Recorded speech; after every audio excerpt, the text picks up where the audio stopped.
ہیلی copter کے اس چھوٹے سے سفر نے کئی اشروں سے جاری امریکی پالیسی میں تبدیلی کر دی اور نئی تاریخ رقم کر دی۔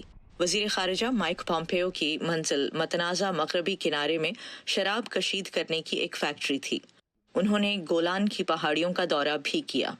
صدر ٹرمپ کا گولان ہائٹس کے علاقے کو اسرائیل کا حصہ تسلیم کرنے کا فیصلہ تاریخی طور پر تو اہم ہے، ساتھ ہی یہ حقیقت کو تسلیم کرنا بھی ہے۔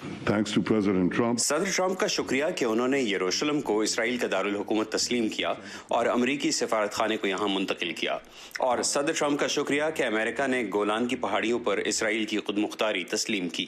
فلسطینی مظاہرین پومپیو کے دورے کے دوران یہ کہہ کر احتجاج کرتے رہے کہ ان کے آنے سے ایک خطرناک مثال قائم ہو رہی ہے۔ کچھ تجزیہ کار بھی اعتراض کر رہے ہیں کہ اسرائیلی بستیوں کو تسلیم کرنا دو ریاستی حل کی راہ میں رکاوٹ بنے گا۔ دوسری طرف فلسطینی حکام اعلان کر چکے ہیں کہ وہ اسرائیل سے تعاون جاری رکھیں گے۔ انہیں جنوری میں نو منتخب صدر جو بائیڈن کی حلف برداری کے بعد نئے سرے سے امن عمل پر کام شروع ہونے کی امید ہے۔ سنڈی سین کے ساتھ نخبت ملک، وائس آف امریکہ۔